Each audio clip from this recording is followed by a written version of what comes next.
I'm Linda Wray, and my fund is the Kevin Connor Youth Ministry Scholarship Fund.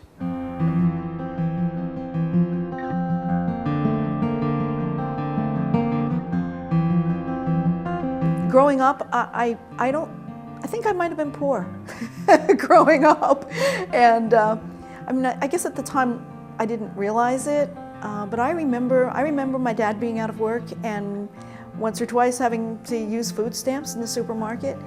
I remember when I was getting ready to go to high school, my parents encouraged me not to do a college prep course because they weren't going to be able to afford to send me to college.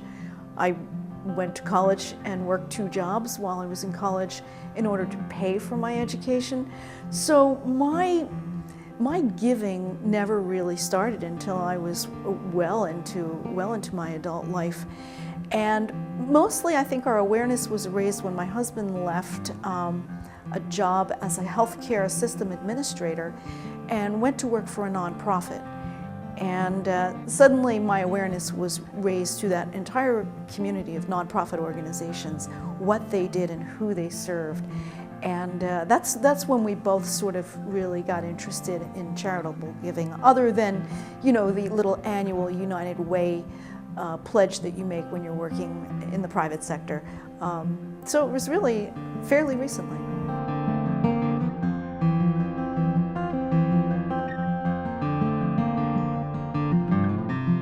Mostly my husband and the work that he did. He worked for Catholic Charities. He left the private sector with a very nice, secure job. Voluntarily he left. He came home one day and he said, "Would it be okay with you if I quit my job and just tried some way to give back to the community?" And I was fine with that because we were very comfortable, and I really was fine with that. And he wrote his resume, and he was Roman Catholic, and he went to the diocese and he gave them his resume. And he was basically the chief operating officer of a healthcare system. And they said, "Well, we don't know what kind of a job we would give you." So they sort of talked about that and they worked through that whole thing, and then they said, well, they sort of created a job for him, and then they said, "Well, but we're not sure we could meet your salary requirements. What are your salary requirements?" And I said to him, "What did you say?" And he said, "I told him, pay me whatever you want." Now, that's inspiring. That's inspiring that someone can want to give back so badly that they just say, "Pay me what you want."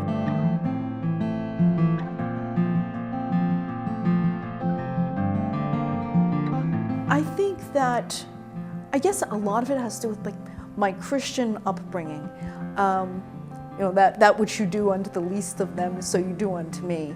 And it's a wonderful tradition, and Christians don't have the market cornered on that. It's certainly a part of the Jewish, Islam, Hindu faith tradition, probably all of the major faith traditions.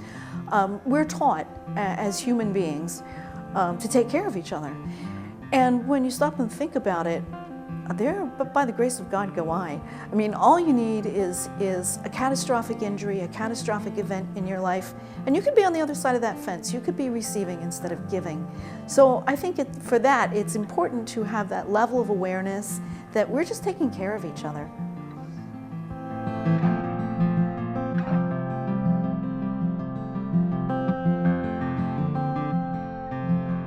You know, when I set up the scholarship fund, I was absolutely in crisis. I have very little family. My husband had very little family. He was in hospice care at home. I was taking care of him 24/7. I'm a nurse, and nobody else was good enough to take care of him. So I really depended on a very trusted personal friend in finance to help me. And he is a CPA, and I went to him and I said, "I want to set up a foundation. Can I do this?" And I had no idea that there are tax issues and administrative issues and all sorts of legal things that you have to know about. And this guy did. And he looked into several different foundations and came back and said to me, "This is going to be the easiest one." So that was great, and it really was the easiest one. I mean, a lot of them had a fairly large sum of money that you had to put down up front, and this one did not. And they sort of just did everything for me. So I did it based on the recommendation of a very trusted friend who said to me, this will be the easiest for you to do. And at that point in time, my life was really in crisis, and easy was what I was looking for.